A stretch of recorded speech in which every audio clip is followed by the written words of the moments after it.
as minister, was conceiving the bypass project, he received a lot of backlash from the political class.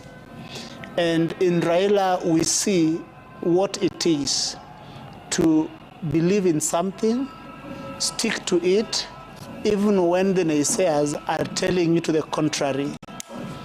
Away from the infrastructure, people have given Raila credit for about the constitution and the new constitution and the reforms and progress. Yeah. I certainly do not want to belabor that, but I yield the floor to my brother Matere by saying that Raila is certainly a politician who lived to that adage by Winston Churchill. That he made the weather. He did made the weather. Yeah. And Alex, then for the mentorship that he has provided for young Kenyan, some who had some who experienced that close proximity like you did, and Kidi himself, and the others, especially those who were born post-1997, what are the lessons that they now carry forward in the new Kenya that will be born, minus Raila Odinga, given his influence, his stature, and at times his word that pulled this country from the brink? Ayub, there is one erudite philosopher who said that best leaders make new leaders. That for you to leave a legacy, then there must be that one who will take up who will take up the mantle from you, who will understand the direction that you are leading, who will understand your ideologies. And by this token, Raila was a good leader. Raila was the best leader that we've ever had, because if you look at the number of mentees that he had, at the screen we are seeing Babu Owino, we see the likes of Caleb Amisi, we see the likes of Senator Sifuna in Nairobi, we see the likes of Mark Nyamita. All these are products of Raila Odinga school of thought. Then those ones who are yet to make it to parliament, because he also gave us a platform to grow our leadership skills. He towers above many other national leaders in respect of how he gave the young people space. He understood that mainstreaming young people, Kenya being largely a youthful country, is quite important in the development and future prospects of this country. And I think the way Sifuna aptly captures it, that if it were not for Raila, then probably he wouldn't be the Secretary General of ODM. If you picture that, him inheriting the position, or rather getting the position from Anyang' Nyong'o, who is basically a contemporary, it's quite phenomenal that Raila had a lot of respect, had a lot of trust, even in the capacity of young leaders, and he provided a platform for them to grow. The second bit, Ayub, is from where I sit, if you'd want to know the character of someone, you look at his contemporaries. If you look at the Right Honorable Raila contemporaries, being Anyang' Nyong'o one of them, they actually attended the African Leadership Forum in Abeokuta in Nigeria together. They are the same people who had even gone to Singapore to meet Lim Kuan Yew. And you see the kind of perspective, the kind of vision that even Anyang' Nyong'o has been able to actualize in Kisumu. These are the contemporaries that Raila kept very close to him.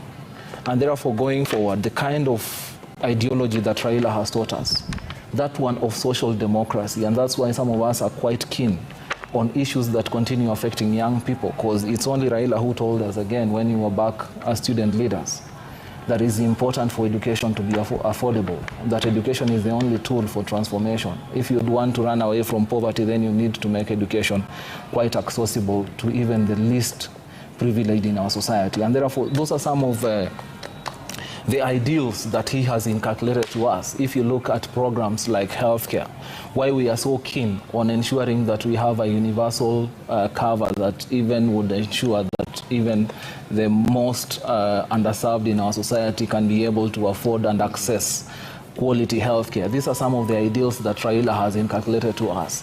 Top among all those, definitely, Ayub, is the aspect of governance. If it were not for Raila Odinga, the way my colleague Kidi Mwaga has aptly captured the issue of devolution, I really doubt if Kenya would be enjoying devolution now. Before the onset of devolution in 2010, after the promulgation of the Constitution, there were counties in this country that never had a single kilometer of tarmac road. We never had water, we never had healthcare. But because of some of these things that Raila was so passionate about, he was able to push into the constitution, and it has been actualized. And therefore, the challenge that remains to us as the people that he mentored is how do we strengthen and deepen devolution to be able to serve the purpose that or rather the vision that he had when he was pushing for aspects of devolution. When you talk about education, how would Raila have envisaged the kind of education that would want to be? When you talk about issues of unemployment, what are the key changes that he would want effected in our constitution, or rather even in our policies, to be able to ensure that we have been able to tackle the issue of unemployment that continues to bedevil this country going forward? And Kidi, is it a dream deferred for the country that Odinga had so cherished a parliamentary system of governance, pushing for it before we had come up with what we have at the moment? And is this what then the discussion should be revolving around going forward for equity and social justice that he has advocated for and championed at the same time? I think one credit we do not give Raila enough is how he was gifted with massive intellectual brilliance. Because when Raila was advocating for parliamentary system of governance, I think there was both not only the brilliance into it but also foresight. Because when you come to the question of transfer of power, pure presidentialism has got what you call inherent problems to it. That transfer of power within the presidential system has to take place in the streets. And history has demonstrated that it can be very disruptive. You know, every year we got into elections, Ayub, a year before the elections, capital takes flight to the sidelines. And a year after elections, it takes between 6 months and it takes about 6 months to 1 year after elections for that capital to come back into the center of the economy. In parliamentary system, you realize that if the country has lost faith in the prime minister, then what happened to Liz Truss happens to you. Liz Truss was in office for 45 days, but then when he was unable to earn the trust of... It's a moment of great personal and national grief. Yes, yeah. So we can mix these things. Yeah. I'm sorry. Yes, and even Boris Johnson before her. The other thing is that a parliamentary system also can promise stability. When Lee Kuan Yew had opportunity to lead Singapore, because of how he was able to earn the trust of the people, the people were able to keep him in office for quite some time. Until 1990. Yeah, until 1990, from the 60s.